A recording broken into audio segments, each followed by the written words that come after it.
What's going on, guys? It's Unchained here, and I'm glad to be back doing YouTube recordings. I'm hoping you guys had a good time off since I've been out. Well, we'll see. What have I been doing since I haven't been on YouTube? I took a month off work because where I work, if you're a temporary employee for over 11 months, you actually have to take a 32-day off period, which is kind of dopey, but, you know, I enjoyed the time off. And you're probably wondering, why didn't I record then? Why am I recording now when I'm actually back at work? Which, yeah, I'm back at work. Reason being, when I get out of a schedule, I just get so lazy. And there's two big things that were holding me back when it comes to YouTube. One, my physical hardware setup. And two, the one I'm still working on, my software setup. When it comes to my room, everything is all over the place. Not by, what I mean by that is, it's not messy, like it's not all over the floor. It's just, when I did a recording months ago, I had to get out the HDMI cable, I had to pull it out from the monitor, plug it into the HD PVR2, get my laptop, you know, plug everything in, get the programs ready. It just took way longer than it had to. I know a lot of people that do recordings, they put them up quick. Now, that just took me way too long, and even to this minute, I need to streamline my process a little bit. Now, I've made things a lot easier. I moved furniture around, I've got my PVR right next to my laptop, I have an external monitor I use so I can see my recording while I'm playing a game. Everything is where it should be so that I can record easier. And previously, I was having an issue with my PVR2 where the screen would just randomly go black, and I'm not sure if this is like a universal fix, but for me, I solved that problem by plugging the PVR into a USB 2 port. When it's in a 3, it doesn't work very well. It just randomly cuts out. I don't know what it is. I don't know if it's a compatibility problem, but with the USB 2, it works fine.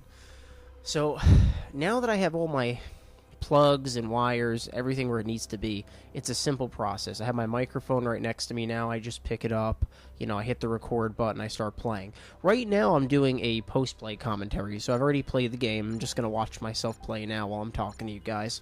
And the only reason I'm doing it this time is because I'm still working on figuring out how to record in-game live commentary while doing video recording using Hodge's software. With ArcSoft Showbiz, it's really stupid. You actually can't record the video with the in-game commentary and the in-game sound. Which, okay, this is what it means. You either have to record the audio coming from the game through the HDMI cable or the external audio. There's no way to record somebody's voice while recording the in-game audio. So basically the game would be silent while I'm talking, which is kind of stupid. It's just a really dumb piece of software, and it's very slow too. So I want to try using Hodge's software, maybe try to get something else. I know Sony Vegas, I heard that's pretty good, but I mean, obviously a lot of that stuff's expensive.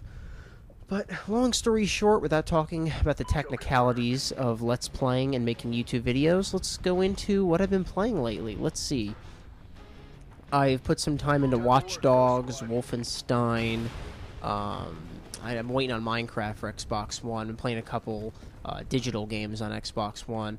I'm definitely looking forward to Destiny next month. I got to play the beta, and I'm really pumped about it. It's not the biggest, most innovative shooter in the world, but from what I played, it seems like it's a lot of fun. It looks like a cross between Halo and Borderlands, so it's going to be pretty addicting. Now, a lot of people think it's going to be an MMO because because of all the talk of raids and hub worlds and shit, but it's not an MMO. It's just a shooter where you can get in a fire team and shoot a bunch of guys.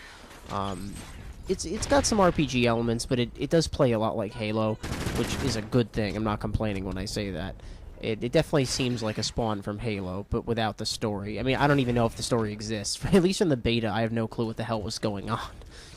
But, yeah, I'm really excited about that game. I'm definitely going to do a lot of videos on that. I haven't even checked out the player versus player, so I don't know what that plays like, but as far as the single-player mission setup, it's pretty fun. It seems like a go here, do this, shoot this guy type of thing. It doesn't, like I said, it doesn't really innovate that much, but it's a Bungie game. It does, follow the same footsteps as Halo, and that's always good.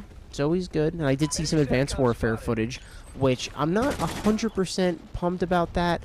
I think had Titanfall not released, I'd be more enthused about Advanced Warfare. They just have that, like, double jumping thing going on, but it's kind of, I feel like it would be very restricted, because with Titanfall you could run along walls, you could double jump and grapple onto ledges and shit, and zip line around.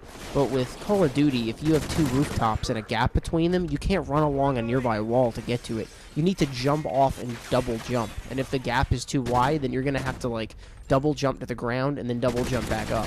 Whereas the Titanfall, you could just be like, nope, fuck that, I'm running all over the place. It's unrealistic, sure, but I mean, Advanced Warfare's got jetpacks and like hover boots and all this crazy shit, like boost dashing. It looks cool, and don't get me wrong, I will do a lot of videos on it. I'm getting it on day one, because that's what I do with every game on the planet. But, yeah, I'm just not overly enthused. There hasn't really been much innovation these days. Get out of the way, man. What the hell is that guy in my way? But, it's just ridiculous. Like, I don't know if you guys have been paying attention. The Xbox One is, like, it just seems like it's losing all its exclusives. Like, I don't want to get into a huge conversation about this because it's just so, like, I just probably won't shut up about it. But I found it interesting the other day when I read about how Rise is coming to PC, just like Dead Rising 3. That was some good cover, teammate. Dead Rising 3 was an Xbox One exclusive. That actually was a pretty decent game. I would go as far as saying that's a pretty good game that would probably be worth picking up a console for. I liked it that much. Rise, not so much. It's a great game, but it's definitely not a system seller. It's very repetitive. It's so damn short for the $60 price tag. And it consists fucking insulting microtransactions. It's crazy. So now Rise and Dead Rising 3 are no longer Xbox One exclusives. It's funny, I don't remember last generation them doing that much. Like, I understand Microsoft's perspective.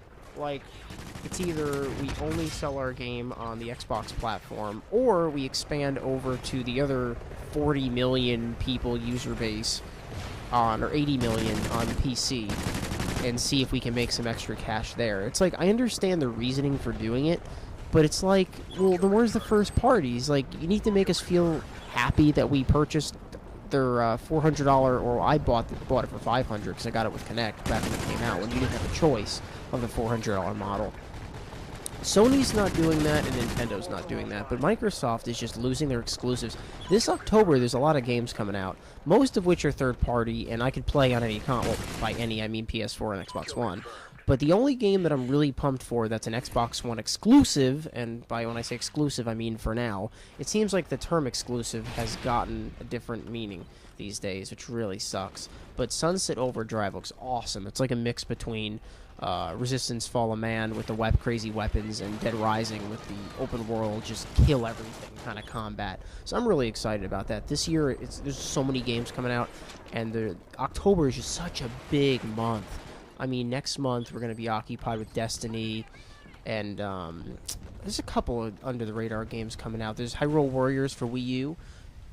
In October we have, I'm just going to name a couple here that I remember. I know Evolve got pushed back, and Batman got pushed back to 2015.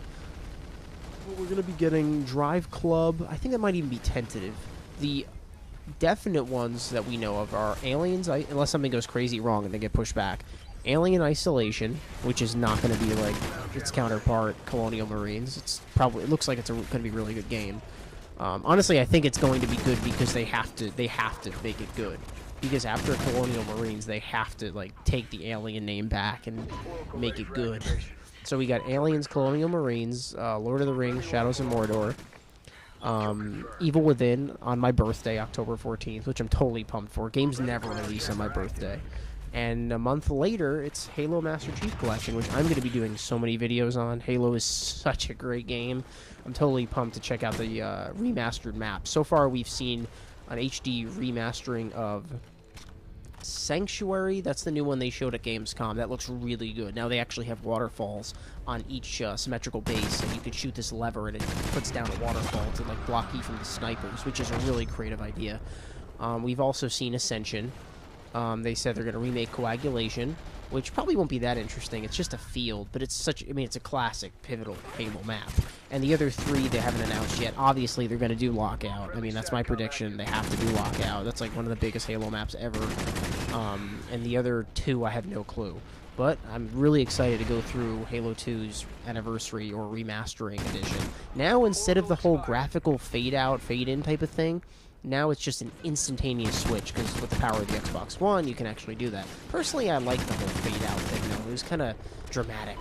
You know, I didn't know that was a graphical limitation on 360. I mean, I guess for 360 it was an impressive thing to even do that, because I've never seen a game do that before.